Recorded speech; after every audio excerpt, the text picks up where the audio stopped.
When I met Claude M. Steiner at your hotel TA conference at Bangalore, it was in the year 2004. International Transactional Analysis Conference had been arranged at your hotel, Bangalore. It was a four-star hotel. The conference had attracted the participants from around 30 nations. The Coimbatore TA organization had organized under the leadership of one Mrs. Saru, a Muslim woman from Coimbatore. She was running her own private TA counseling center under the title Child in Coimbatore.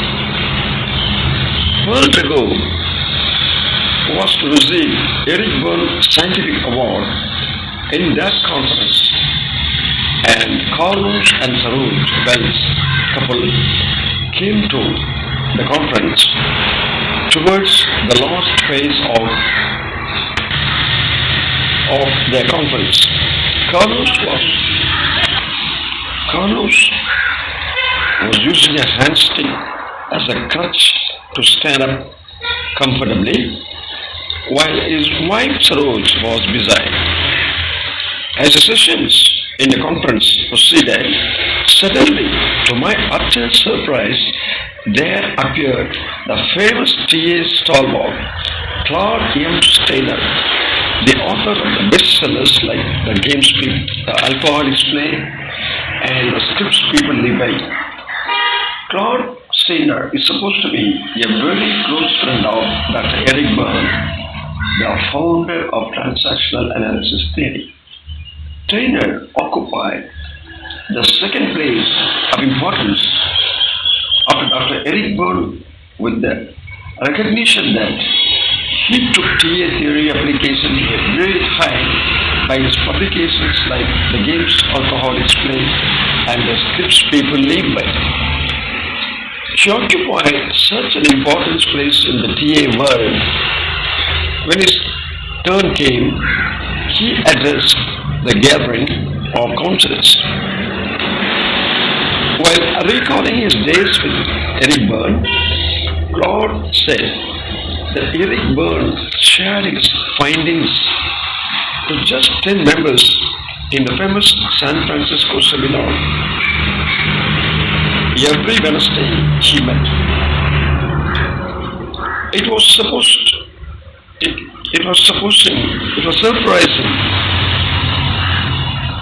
to know that Eric had selected 10 people like Claude who were not distinct specialists in any field.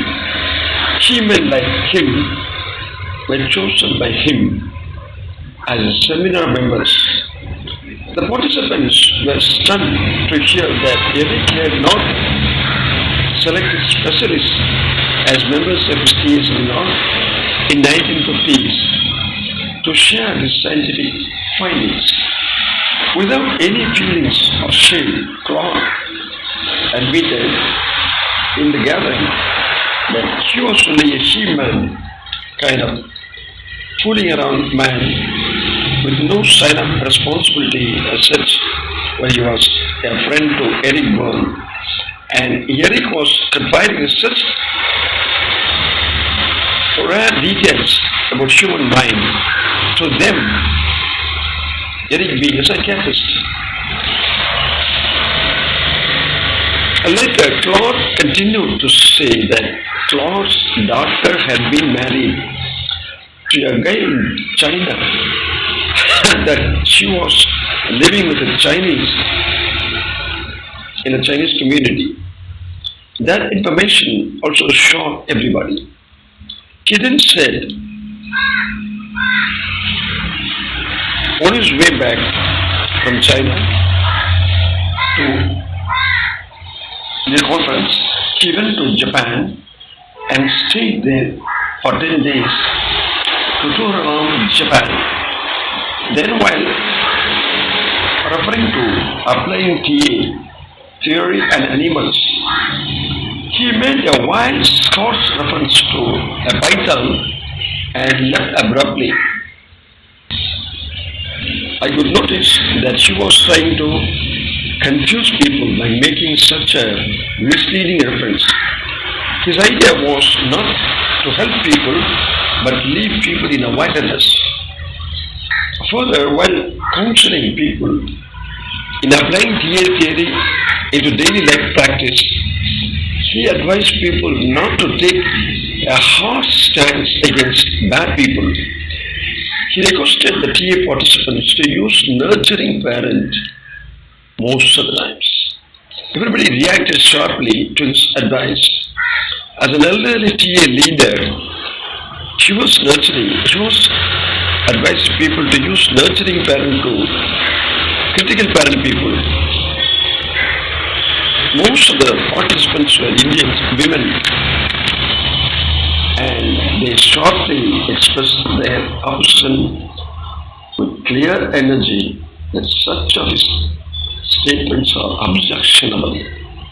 At a later point, he managed to be accepted by them all, and he was seen sitting in the middle of the team while hundreds of counselors surrounding him.